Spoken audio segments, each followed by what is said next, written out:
Yeah. What, are we live? We're live, man. What's going on, All Adam? right, man. How are Okay. you? You feeling good today? I'm feeling great today. I'm feeling great today. It's always a pleasure to connect with you. Man, we're friends. We're not just colleagues. And we don't get to collaborate like we used to back in the day where we're a little more Yeah. active with our classes. So to be here today with you and talk about the online webinar class coming up this Saturday is wonderful. I'm glad we're doing this, and I know a lot of people are going to be checking this out. There's a lot of folks that want to know more about exactly what we're doing with this class, Lessons from the Journey. I Right. think you need no introduction. I think Well, the anybody that class is knows when? Remind me. When the class is when? this Saturday, June 14th, and it starts actually at 11 a.m. Central. So is that, I know once we talked No, about it's fine. It's fine with me. I'm an early Okay. riser. I was up at 5:33 this morning, so Ooh. I'll be there. I can make it.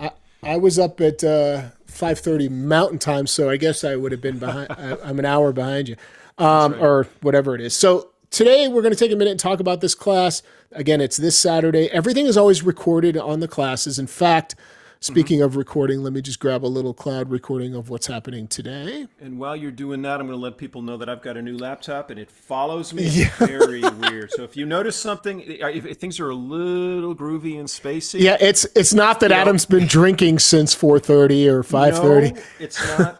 Oh, you there's got to no stop that. microdosing going on. Seriously, it's just, yeah, we have to adjust this. Oh, that's great. So let's dive into this discussion about lessons from the journey. We've now done a handful of online classes. Each one has a different theme. And Adam's great at coming up with these topics. I got to give you credit. Lessons from the journey. Why don't you briefly explain what the topic means so that folks can understand just a definition Yeah. of like what we're doing?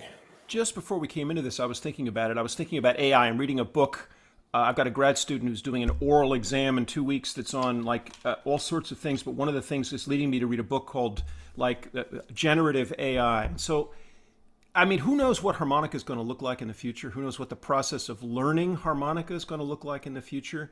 But if you and I both look back across the decades that we've been playing, and I started actually at my 50th high school reunion just happened, and I played Whammer Jammer on stage at this little day school in my working class town, a bad version of Whammer Jammer.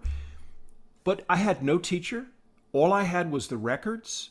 And at that point, I had seen precisely one live blues show, which was James Cotton opening for the Jay Giles Band, just like two months earlier. That's 50 years ago. How do we learn how to play this instrument? You know, back then, as you know, there was no YouTube. There were a couple of instructional booklets. And I think what we were both thinking about was, well, what is the journey that took us from where we started when we first picked up that first, like opened the first cardboard box and got the first harmonica out and knew nothing about it. What's the journey? And might there be things that we have to share that aren't really in the books, that aren't, I mean, we both in the course of our long careers have had a chance to hang out with elders, with people who were the real players. I got a chance a few weeks back to play with Mark Hummel and Anson Funderburg, huge, you know, and it's like Anson. I mean, I went and watched him when I was still in that serious learning phase in my late 20s, early 30s. I want to take people back to that period of my life. And then also, so I want to go back and think what were the key lessons that I learned? And some of them I learned in Harlem, in the jazz clubs in Harlem. I'm going to share one of those lessons, and I'm going to actually connect it with something that happened just 2 weeks ago when at the last minute I shrugged off a song I said I could play because it really wasn't my sweet spot.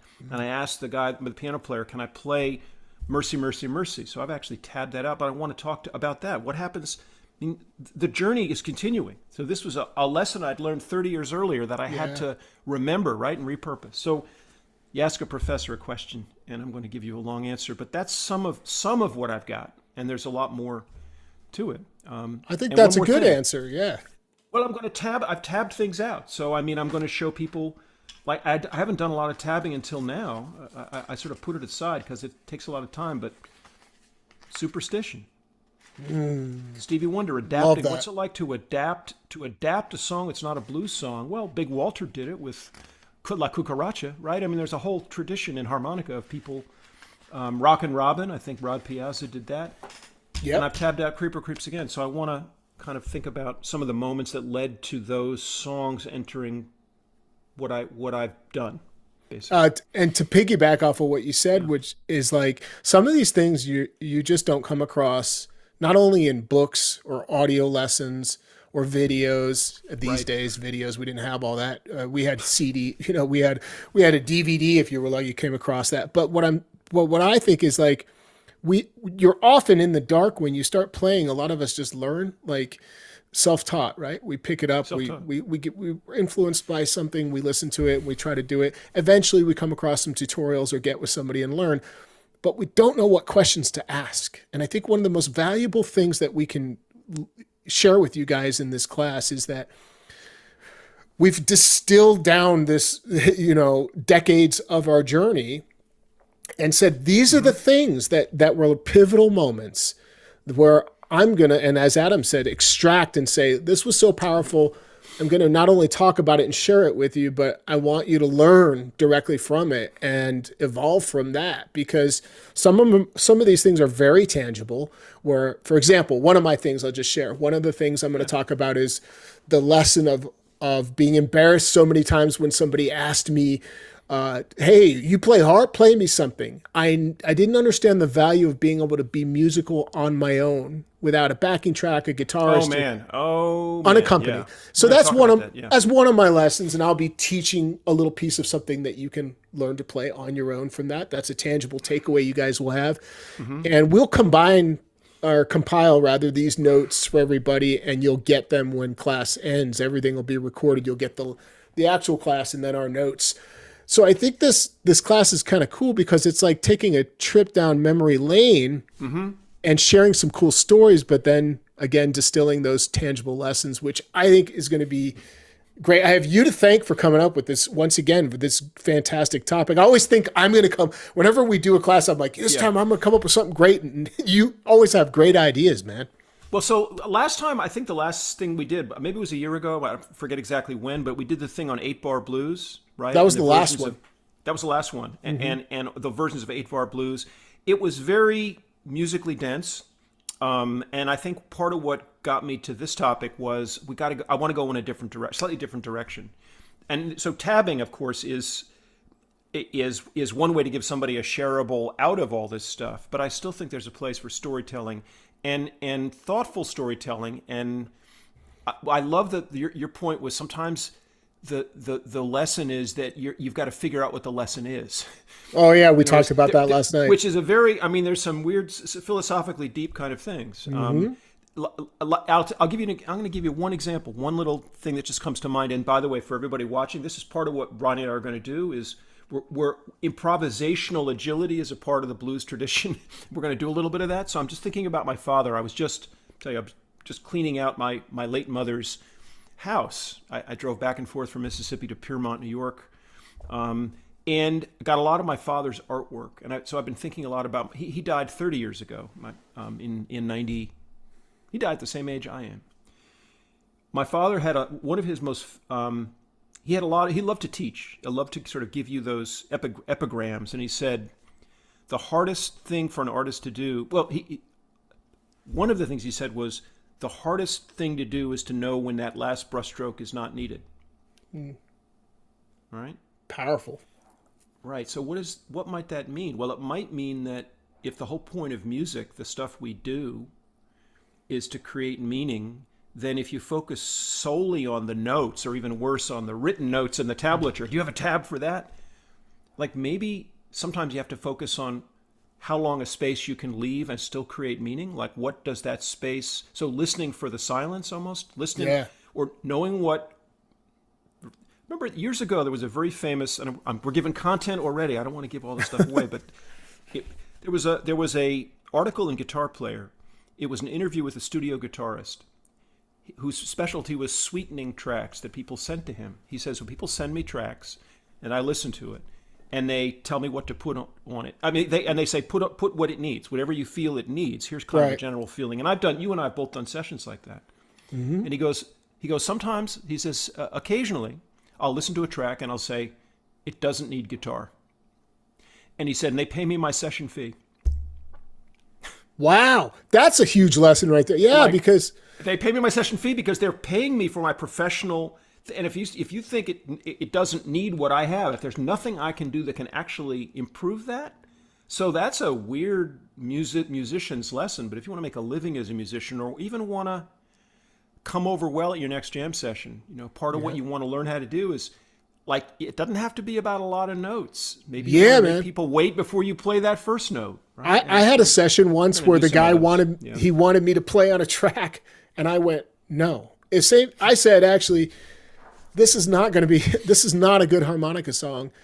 Let me hear the other songs. And we found 2 other songs that were like perfect. I'm like, you didn't think to have, he's like, it didn't occur to me. So sometimes, like Adam's saying, it's the same concept of your knowledge is much more valuable to them. And sometimes it means saying, no, actually, you don't want me to do this. Trust me. Or you don't need me to fill up this whole section. I'm going to do just this little bit. So these things come from, experience and trusting your instincts and being able to trust it enough to speak up in these moments. Who's here, by the way? Hey, welcome everybody that's tuning in, that's here live. We appreciate you. We're talking about Saturday's class, by the way, and some of the kind of topics that we'll be getting into. I've got a list going. Adam's got a list going. We've only mentioned a few of the things we're going to be talking about, but I think that so mentors, we're going to talk about mentors, the various people who've influenced us. What we learn from live players, right? Going to shows, and we're not going to talk about that now, but that's part of what we're going to talk about is what we learned from seeing. I told you who I first saw Jay Giles Band and James Cotton, and that just changed my life. That one show when I was 17 years old. Yeah. But yeah. I got a surprise that you don't know about that I'm about to reveal right here. Oh, man. This might shock you. I don't know. No. Maybe it won't. I've got a little surprise here. I've got something I've been holding on to from my good friends at Lone Wolf. And I was granted permission to do what I'm about to do, which is to say, I'm going to just put it out there right now that I'm going to draw somebody who signs up. So if you're a member and you're going to the class, you'll be included in the drawing. But those that are not a member at Harmonica 123, you just sign up for the class. And I got one of these. Holy cow. Harp Octave. And I want to explain it for a second because it's not what you think if you don't know about it. I'm going to give this away to one lucky winner. It's a $180 value, this pedal. What does it do? Just quickly, I'll mention it. It's not about like the old harmonist pedal or octave pedals that created like a lower, like usually an octave below. An octave lower of the note, and you could get the pipe organ kind of sound of this big. It's not that. What this does is it's very similar to a combination of other pedals. It just gives you a really cool vintage fuzzy tone, that kind of crystal element breakup sound without needing to do anything. So I heard, and I'll share links in the video description if you want to hear the pedal in action. Jason Ricci made a video. And Steve Mariner, one of my favorite players out of Canada, he made a video and he loves it. He swears by it, travels with it. So somebody's going to win this pedal. Thank you so much, Lone Wolf Blues Company, for constant support over the years. How do you get in on the drawing? You just sign up for the event. If you're signed up, you're automatically entered. So back to the discussion, though. Yeah. I think that the biggest thing that I want to communicate to you is that this class is going to be exciting. We are both pumped about talking about these things because they're very much a part of the personal side of our journey.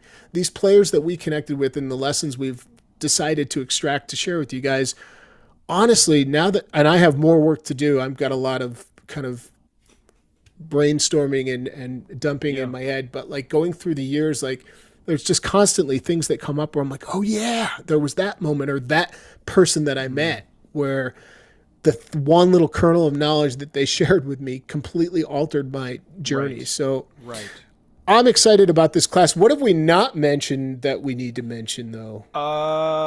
That one of the topics that came up when we did a brainstorm of like an hour about 4 or 5 weeks ago was sitting in. So we'll talk about that.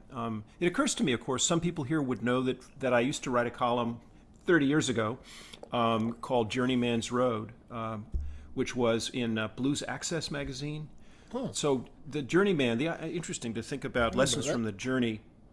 I like to think about the skilled trades have a three-part structure. You begin as an apprentice, and you study with a master. Those are the sort of the bottom and the top things. And at a certain point, you get certified as a journeyman. That means you're not yet a master, but it means you're able to go out on your own. And I think, like, what does it mean to get to that journeyman point, right? When you may not be the best guy out there, but you can handle a gig. You can handle a. I think we should talk. We should think a little bit about that. We used to do a thing many years ago. By the way, when did we first do our first live thing? Not online, but in person. It was like 2012, wasn't it? That's 2012. Yeah. In Boulder. I wonder if there's anybody out there who came to that live thing. It was really fun. That's right. The Boulder one. I was actually thinking California. The Boulder one was first. Boulder, and then we did one with out in San Jose, or in California. Yeah. I am putting, just so you guys know, I'm going to put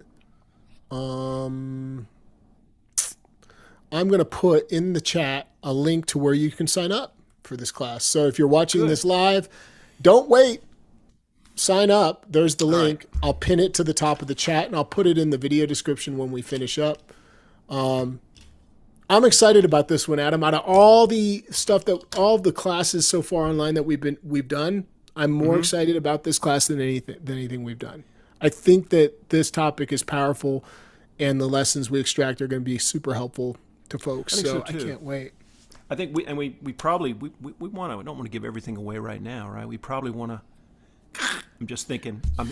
Yeah, we just wanted to come on and make sure that folks understood that the class is coming this Saturday, that we're pumped up to do it, and that you have an opportunity to sign up and get entered into the drawing for the Lone Wolf Harp Octave Pedal, and hang out with us on Saturday, 11 a.m. Central. And if you have any questions, Well, it strikes me that people we could answer one question each now. Are there anybody in the YouTube comments? Is that sort of a functionality that we have? Because I'm not seeing that because I'm not signed into YouTube. I'm just I don't see any questions. I see comments saying hello, good morning.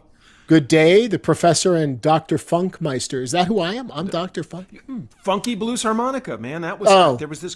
See, when we came into harmonica, Ronnie, there was no Funky Blues Harmonica video on YouTube. There was no Gusso 40 videos in 40 days back in 2007.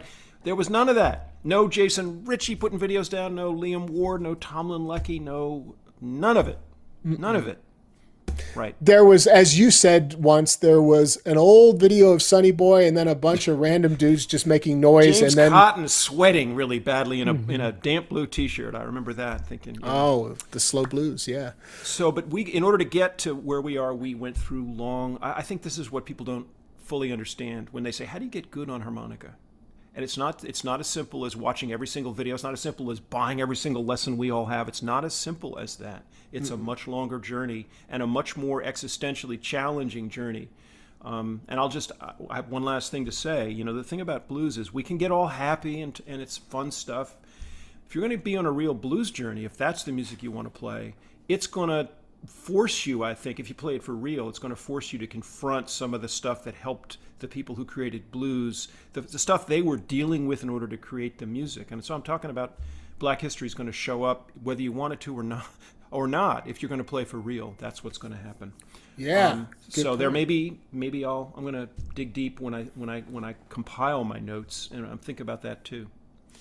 Yeah. Awesome. Well, this is just a little talk today. If you want to go deep in the topic and learn about all the lessons we'll be sharing and get the cool takeaways and tablature that Adam's working on, I'll have some tabs as well for some things that you should be working on. I highly encourage you to check this one out. Out of all the things we've done, I honestly can say that this might be the best thing that we have ever come up with.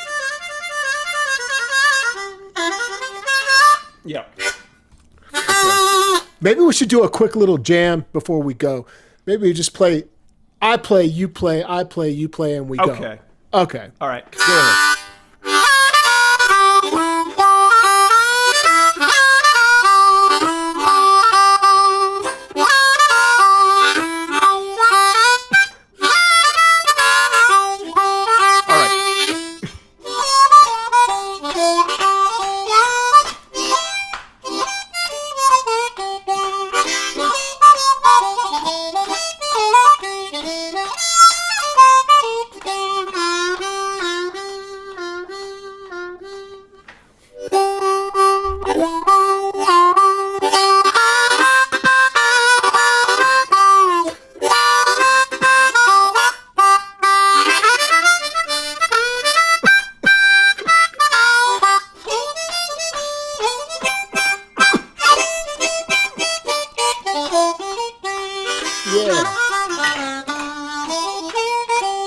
what starts to happen, Ronnie? I try to, and we've talked about this too. I hear the Ronnie sound. It's a very developed sound. I try to do a little of that, but it messes with me a little bit. You gotta stick to doing the you. And if I try to do any of you, you guys would see that would be very ugly. In fact, we talked last night. Right.